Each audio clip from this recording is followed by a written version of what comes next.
ఈ cypress and grace yes వీటితోటి మనం చేసుకుంటున్నా లేకపోతే చేసుకోబోతున్నా ఆల్రెడీ చేసుకున్న వ్యూహాత్మక ఒప్పందాలు ఏంటి? అంటే ఇప్పుడు మనం వియత్నాంది మనం మాట్లాడాం, ఇండోనేషియా చర్చలు ఉన్నాయని చెప్పాం, అండ్ మయన్మార్ ఎన్ఎస్ఏని కలవడం, రాష్ట్రపతితో మాట్లాడడం, ఇవన్నీ అధికారికంగా వచ్చినవి. విచిత్రం ఏంటంటే సైప్రస్ కన్ఫర్మ్ చేయలేదు, గ్రీస్ కన్ఫర్మ్ చేయలేదు, భారత్ కన్ఫర్మ్ చేయలేదు బ్రహ్మోస్ మనం ఇస్తున్నామని దేశాలకి. ఇది కన్ఫర్మ్ చేసింది టర్కీ.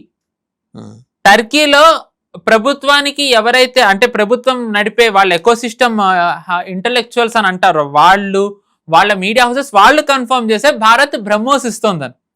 అండ్ టైమింగ్ కూడా ఏంటంటే ఒక రకంగా మనం చైనాని శత్రువుగా ఉన్న దేశాలకు ఇస్తున్నప్పుడు మనం ఇక్కడ కూడా ఇవ్వచ్చు కదా అనే సందేహం అందరికీ వస్తుంది.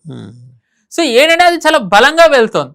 అండ్ దానికి ఇంకొక కారణం ఏంటంటే ఇటీవల సైప్రస్ రాష్ట్రపతి భారత్ వచ్చారు. ఆయన ఐ థింక్ కిందటి వారమో ముందు వారము వచ్చినప్పుడు మనం దాన్ని స్ట్రాటజిక్ గా కూడా మనం ఇంకా స్ట్రెంథెన్ చేసుకున్నాం. ఐ థింక్ ఒక ఏడాది లోపల మన ప్రధానమంత్రి అక్కడికి వెళ్ళారు. ఎస్, కిందటి ఏడాది ఈ లోపలే ఎస్ ఆయన వెళ్ళారు. ఆయన అక్కడికి వెళ్ళారు, బార్డర్ కూడా అక్కడ చూపించారు అక్కడ రాష్ట్రపతి.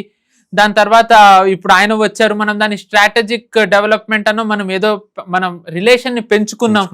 సో దీంట్లో భాగంగా ఏంటంటే మనం బ్రహ్మోస్ ఇస్తున్నాం అని చెప్పి ఒక వార్తలు ఉన్నాయి సైప్రస్ కి. అండ్ గ్రీస్ కూడా మనం బ్రహ్మోస్ ఇస్తున్నామని వార్తలు ఉన్నాయి.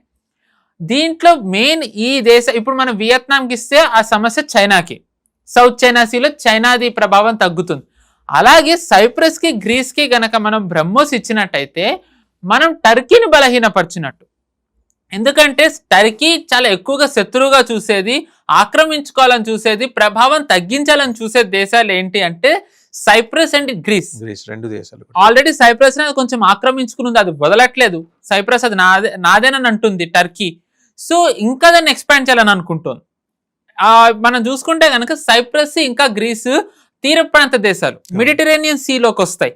ఆ మెడిటరేనియన్ సీలో ఏంటి అంటే ఇటీవల గ్యాస్ రిజర్వ్స్ చాలా బయటపడ్డాయి. అండ్ మన సీమెక్ ప్రపోజల్ కూడా టర్కీకి కంట్లో నలుసులాగా. ఎగ్జాక్ట్లీ